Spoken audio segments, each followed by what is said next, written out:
times two. Not once, but twice. A failure. In the YouTube community, just another dumbbell here. Ay, ay, ay. It probably all messed up again. Oh well, I guess I'm not meant to do YouTube live. All right, who's on in here? Somebody came in here, and I'm probably messed up again. I guess I need to watch a video on YouTube of how to be a bigger YouTube dork than you really are. Okay. You are old. Yes, I am. Yeah, I can't read comments, though, because they're sideways. Hey, Jeff, once you start the thing and it locks it in the orientation, can you turn the phone back so you can read the comments as they come across? Or do you have to just keep it this way? I don't know. I don't think once it's locked, it switches back and forth. So I'm a baby newbie. What a noob.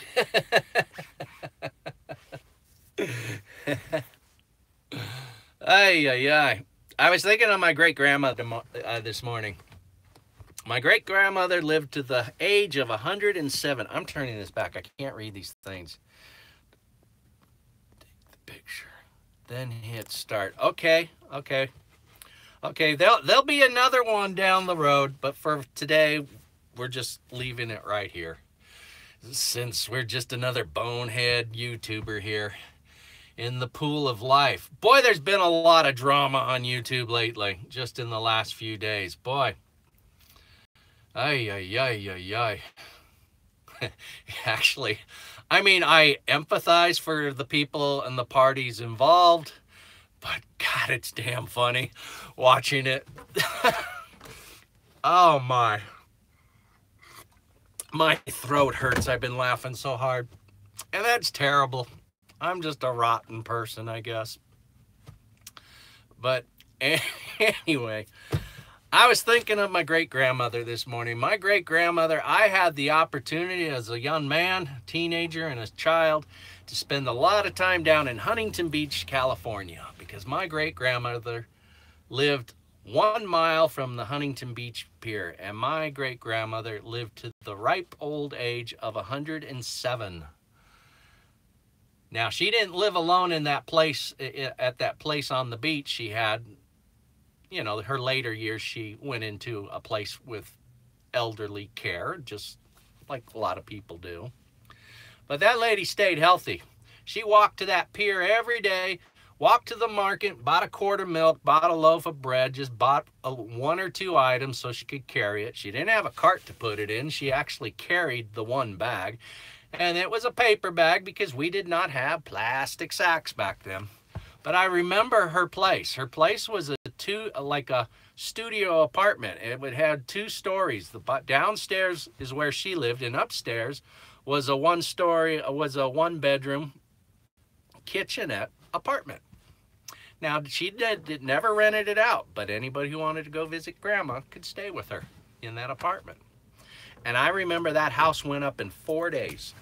It was built, this is before the stringent building codes that we have today, but my dad's cousins, they built log cabins up in Big Bear, Arrowhead, Crestline, up in the local California mountains. That was their trade, their livelihood. And I remember as a kid, my dad and I, we went down every day for like a 4-day weekend. And the first day they laid slab, and it was just a quick day. They poured the slab, smoothed it all out, and waited for it to dry. The next day, the plumbing, the electrical, the framing. The third day, the roof, the walls, and I think the 4th day they were working on the inside. And they had that place totally built in 4 days. And about the 5th day, they were doing some minor little things. And on the 6th day, she was moving in.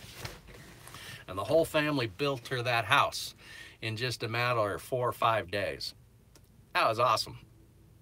That was fun. Could go down there. Used to drive down there, go spend a weekend, visit Grandma, take her out to dinner, maybe cook some breakfast for her, and then go down to the beach and ride the waves or play in the water, meet the girls in the bikinis. have some fun, and then go back home. Go spend 3 or 4 days down there. That was fun. So anyway, we'll get this orientation thing done with this YouTube. I got my J.J. Keller thing. I'm probably going to put it in the truck. I got my little wiring thing. And I got my thing to put on the dash. And I'll probably get that installed today. I thought I'd get it installed today, but I'm looking at my thing. My load is ready to pick up. So I might be doing a little more driving today instead. Start making my way back home. I'm in Deming, New Mexico. And it's all cloudy and overcast. Not rain clouds, just kind of a June gloom day. Just a June gloom. Are you rolling today, Jeff? Did you book a load, or did you enjoy those hamburgers a little too much? And say, yeah, we'll think of booking a load. Take one more day off, what the heck. Today's Wednesday. Heck, you'll probably go out Friday, work the weekend. Go out Thursday, maybe. So, nothing new. Just thinking of a few things. My other grandmother, well, I was thinking of my mom too. It runs in my side of the family. My mom's starting to show the signs of Alzheimer's. And I don't like that, because my genealogy follows my mother more than my father. And so I'll be the next nut job in the family.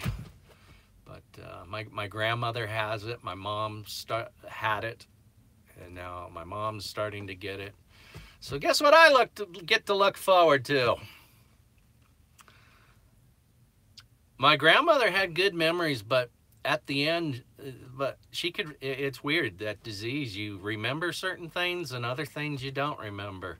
And she didn't know who I was. But then when my mom would say, oh, it's Rusty or whatever, and she goes, oh, and she'd start talking to you, and she goes, I remember, she would have a concise, vivid memory of certain things. I remember when you came over, and you know, I used to play. My grandmother was a concert pianist, and she would play the piano, and she would go on and on. But then when you left the room, and you come back about 5 minutes later, she started getting very fearful of people, because she felt there was that you were an intruder. She didn't know who you were. And for some reason, she remembered my mom, because my mom was constantly with her in those towards the end. But had to, just 5 minutes ago, she, well, who are you? And then she'd go into her little spiel all over again. I don't like that way of not being in control of your mind. I wasn't that big of a partier as a kid, because people get drunk or high and stuff, and I didn't like the idea of not knowing my surroundings and my what was taking place. I might be forgetful of things, but I don't think I ever got so much hammered back in the youth where I couldn't remember what happened the night before. And I did not like that feeling of not knowing what transpired. So, because I remember pulling jokes on people. Oh, you were crazy last night. You should have seen yourself. And you always spiced it up worse than what it is, just to make the guy feel like a total ass. So I never got that 2 sheets in the wind experience. So anywho, I hope everybody's doing good. I know I did not get out there and make a Merry Christmas or a Happy New Year type thing. There was enough people doing that sort of stuff. And I was just sick as a dog. Boy, I got a real bad virus.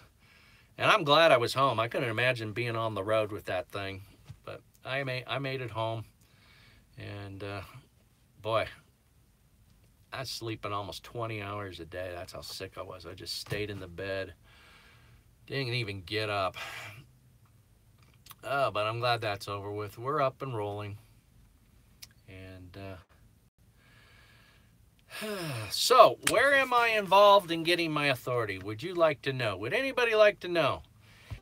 Give me a thumbs up or something, and I will tell you about my authority. I have so far got me a trailer. I got all the financial docs emailed to the house. I signed them. I need to get them notarized and sent back. And I'll do that when I get home tomorrow. And so I got a trailer. I got a couple insurance quotes. I can't believe how many insurance quotes I have gotten back that say I do not meet the minimum qualifications of being insured with their particular company. And the only reason I'm not qualified is because I live in California and they don't insure in California. It has nothing to do with my experience or anything. It's like we don't want to insure you if you live in California. So I do have a couple quotes. I'm going, Monday I'm going to go get my truck registered. And I probably have to go to the capital of Sacramento and get the forms filled and get my file for my IFTA permit. I got the J.J. Keller thing. I'll probably install that for my e-logs, and I'll install that in the truck today or tomorrow. Signed up for one broker board. A lot of the broker boards don't let you, I mean, I got my MC number and my DOT number and MC number.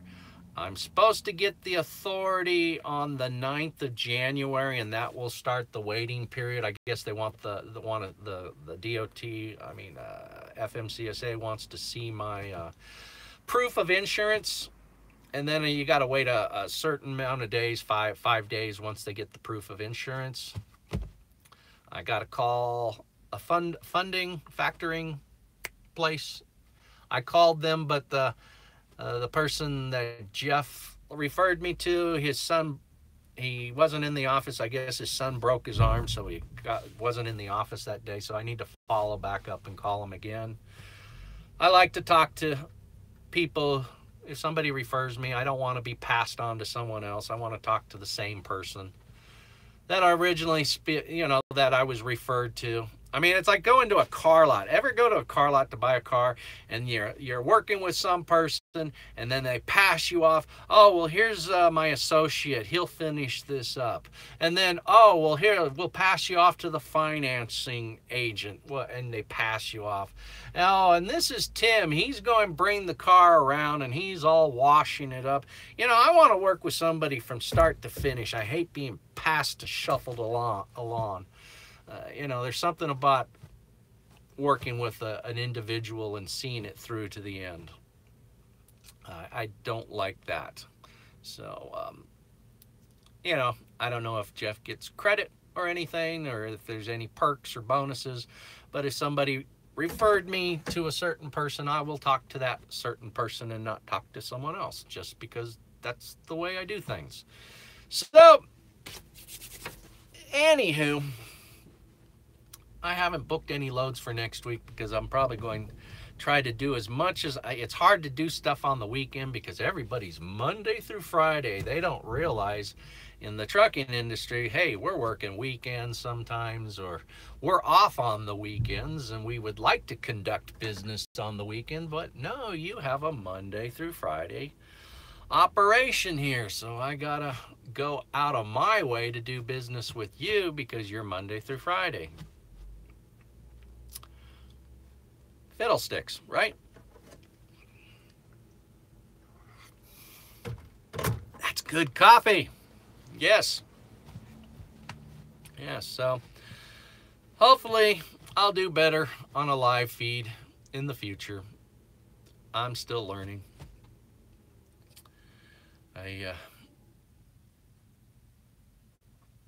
My first one was horrible. Absolutely horrible. So this one, maybe I improved somewhat. I don't know. But, ay. Maybe I'll just stick to making a video, upload it, and people can watch it at their leisure, their convenience, and on their timeline. I know I do a lot of that, you know. I mean, I listen to them as I drive. You know, it's real easy just to push play and just listen. So, and I can listen to the content of what's going on. But lots of drama. Keep feeds coming. Want to see you do under your authority. Well, I will. That's why I started this. I used to do a lot. I mean, I wasn't big on Periscope, and Periscope kind of, there's times it works good and times it doesn't work good, and people are there and then people aren't there, and it's kind of a love-hate thing. So I thought, well, I'll jump on YouTube, start making YouTubes. I mean, there's enough of us out there. I mean, I have no idea what my contents will be. I don't feel, I mean, I've been driving for 30 years. Most of that time was working for a union, home every night type day cab work. And I've only been doing this now for the last almost 3 years. But I find it always to be a good learning experience. I always wanted to have my own truck and do that, and it was just time. I'm locked in with a pension with the Teamsters, so that's good. And so I didn't. It's not like I abandoned anything, so I'm starting. This was kind of a new chapter, and I started with the IC program with Schneider, and I'm still doing that, and now I'm going my own authority, and I just thought, you know what, I'll make some videos on my progression of how I do things, what I learn, how I get screwed, you know what. Let's face it, unfortunately in our line of work, drivers tend to get screwed more often than we'd like. Yes. No lube required. Just take it, buddy. It's called a shipper and receiver. But I tell you what, there are two people in this world you want to be best friends with, and you don't want to piss off no matter how annoying they are. And one, you want to be friends with mechanics, you know, make good relations with mechanics, because they're the ones that are working on your trucks. So when you go in there, you know, have a good attitude. When you come pick up your truck, bring them a dozen donuts or something. Keep it good with your mechanics. And then, unfortunately, the shipping and receiving procedures have gotten so complex over the years. You used to just drive in. You know, you usually just parked in a place. There was a staging area. Go in, check in. They'll say, hey, go back into door number 2. When you're unloaded, we'll bring you the paperwork. Or when you get or you know, somebody would come out. Or put your CB on channel 18 or whatever, and we'll call you when you're done. Now you go in, well, you check in with security. Security stages you somewhere, saying, give me your cell phone, we'll call you when a door is ready. Then, you know, go to a door, you sit there. You know, it's more complicated what it needs to be, in my opinion. But and it seems like these places have tons and tons of lumpers and stuff to unload you, but they don't have enough receivers to receive, because now you're talking, oh, well, the receivers make more money, so we can't have a lot of receivers.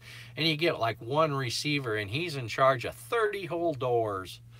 And he just walks up and down the aisle, the doors, and just scans you in, puts the little stickers in the pallets or whatever. So, it is what it is, unfortunately. Go from there. Well, I'm starting to get unloaded, which is good.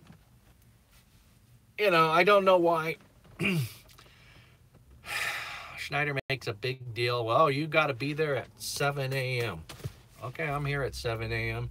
And every time you're here at 7 a.m., Guy goes, oh, well, I got to I'm the only one here. I got to open this. I got to do this. I'll be with you in about 45 minutes. And it's like, well, what's the point? I could have stayed at the drinking coffee. Get a little bit more rest and sleep instead of starting my clock. But I was here at 7 a.m. I wasn't late, but you know, nonchalant attitude. Well, okay, I'll get you unloaded when I can. Yikes. I think that's what our world has come to. I think every corporation, every business, every entity in a company has gone out there, and we're living in the modern world. They said, we need to cut costs. And they've gone in there and they figured how to slash budgets on their copy machines and their office equipment. A lot of places don't purchase, they now lease, you know, or whatever. And, you know, they've found every little thing in the world to slash their budgets. The one obstacle that stands in the way of profit versus non-profit, or profit versus more profit, is employees. You're always going to need the employees that do the grunt work.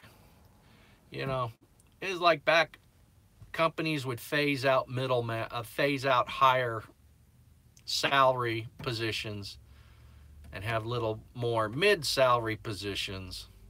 And then they start phasing out mid-salary positions where people are doing the jobs of 2 and 3 people now because they've got trimmed the fat, as they said. And it's like, oh, I'm so happy I'll hold on to my job, but I'm going to be doing the job of 3 people, working 12 hours a day. You know, people that commute. Well, you think of it this way. Nobody works an 8-hour day anymore. If you live in a metropolitan area, guess what? You're commuting on a freeway for 2 hours in traffic to get to your job. Then you're working 10 to 12 hours a day to commute another 2 hours home. By the time you get home, shove something down your face. You take the kid off to baseball practice or, you know, to a recital or something. You don't get to bed till almost 11 o'clock. You wake up at 4 o'clock in the morning so you can get ready and do it all over again. What a crappy way of living a life. No wonder people are short-tempered, short-fused, pissed off, road rage, YouTube drama. You know, people are just in a pissed off mood all the time. So, yeah, it is what it is. So I'm probably jumping all over the place in conversation this morning. I'm getting unloaded. My load's ready to pick up at my next place. Sitting here on the Qualcomm saying it is ready. It's been ready at 7 a.m. this morning. So that's good news. Start making my way home. I'll go to New Mexico. I'm in New Mexico right now, Deming. I'm going to head back. Yeah, no kidding. You know, I grew up, I'm California. I grew up in Southern California. Lived there my whole life. Did all that commute stuff.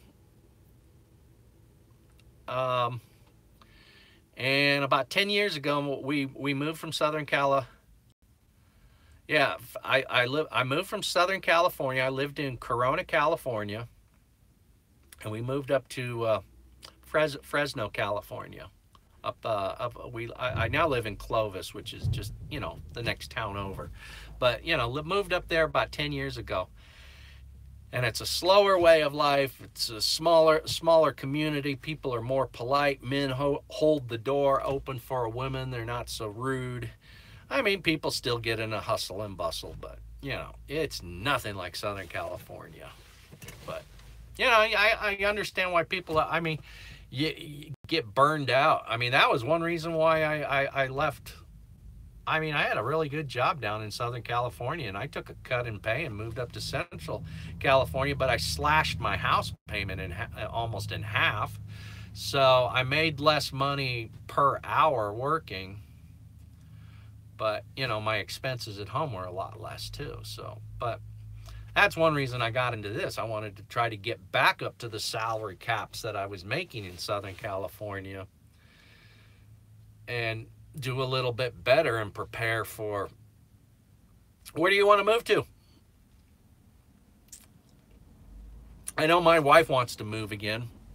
She wants to, I mean, we would like to get out of the state of California because, boy, in this business, I am so stinking taxed by California.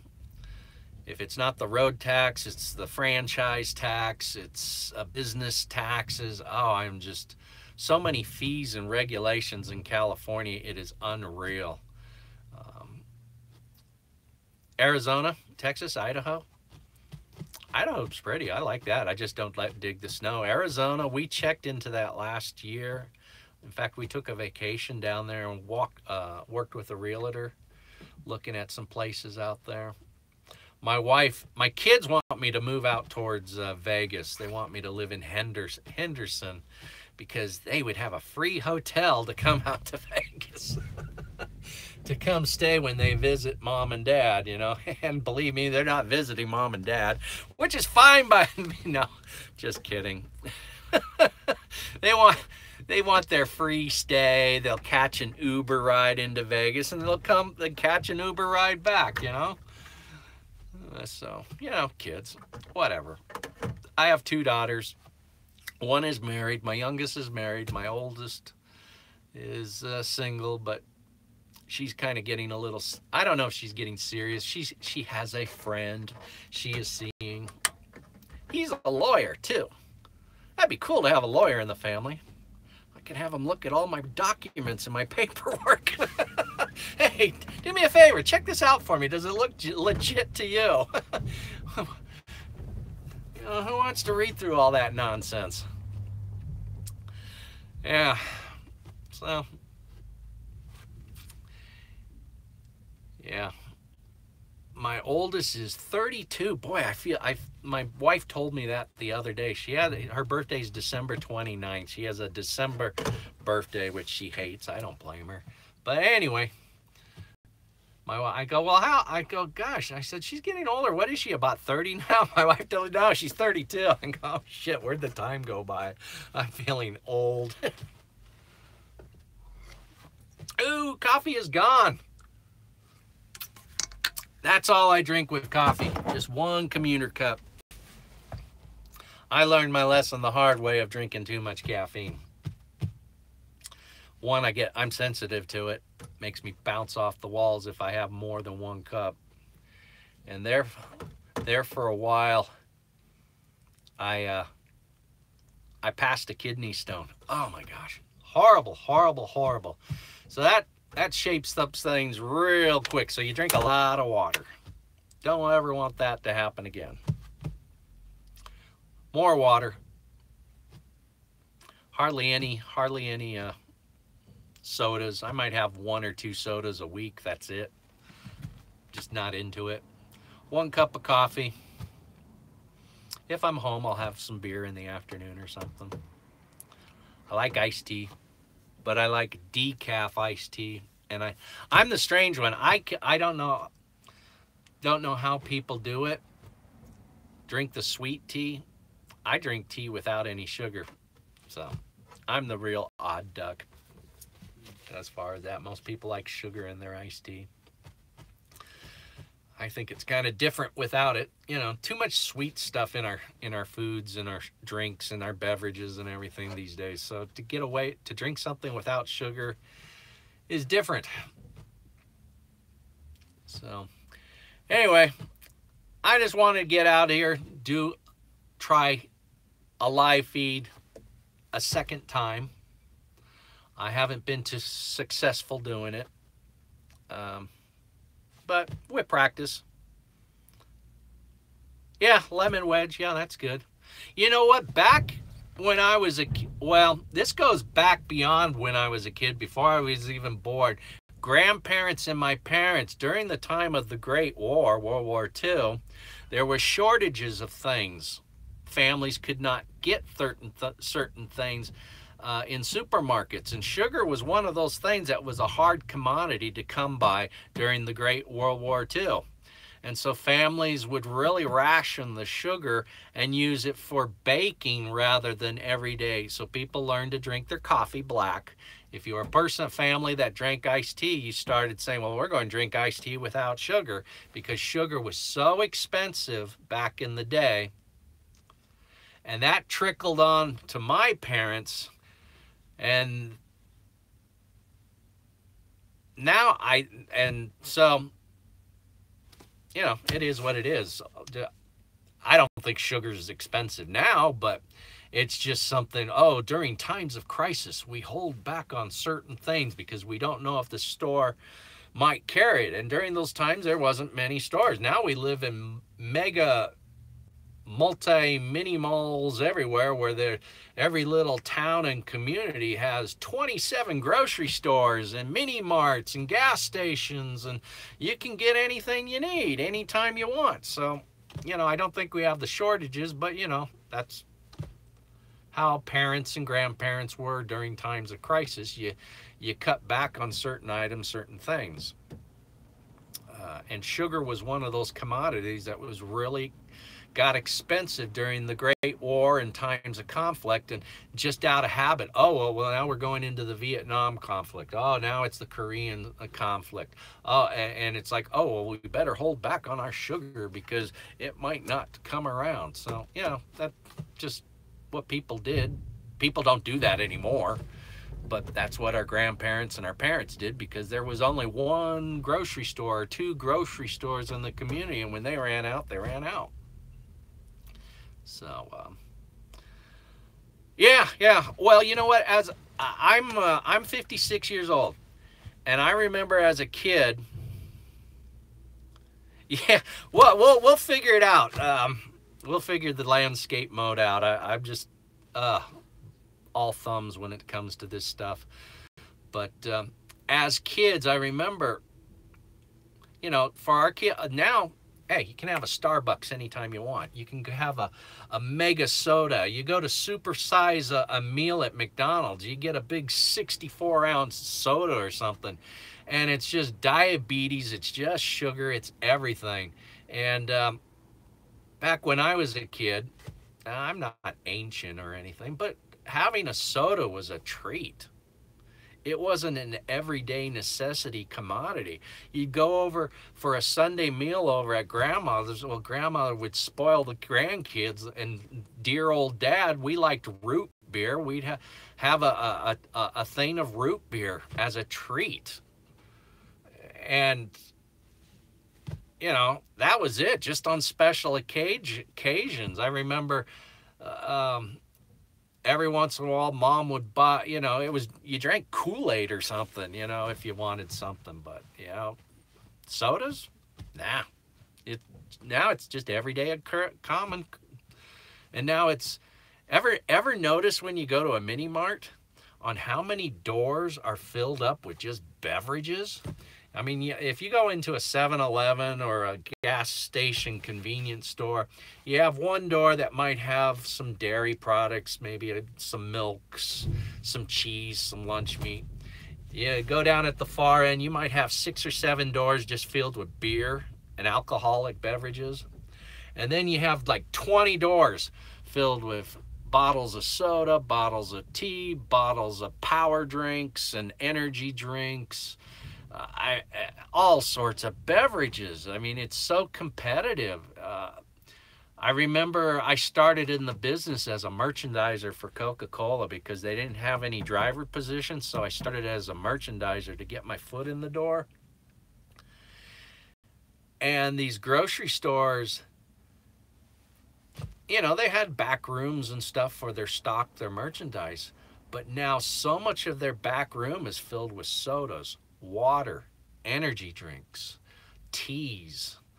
It's unreal. And if you I remember, because I was in the grocery industry, if you took all the beverages out of the back room of a grocery store, I mean, it's like the Taj Mahal. They have a huge warehouse back there, and half their back rooms of grocery is filled with beverages, water, tea, sodas.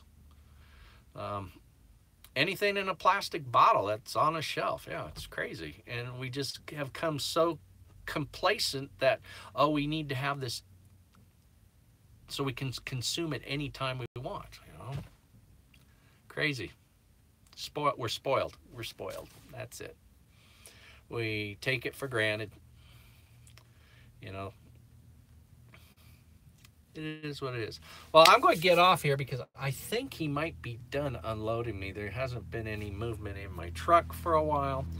We're going to try to improve on the this video thing. We'll get it there eventually. I think I'll have to watch a video on how to do this. So I'm going to jump out of here. You guys have a good day, whoever. If you've watched this on the replay later on, you know, best to you. And have a good day. Stay safe. And take care. We'll talk to you again soon. Bye.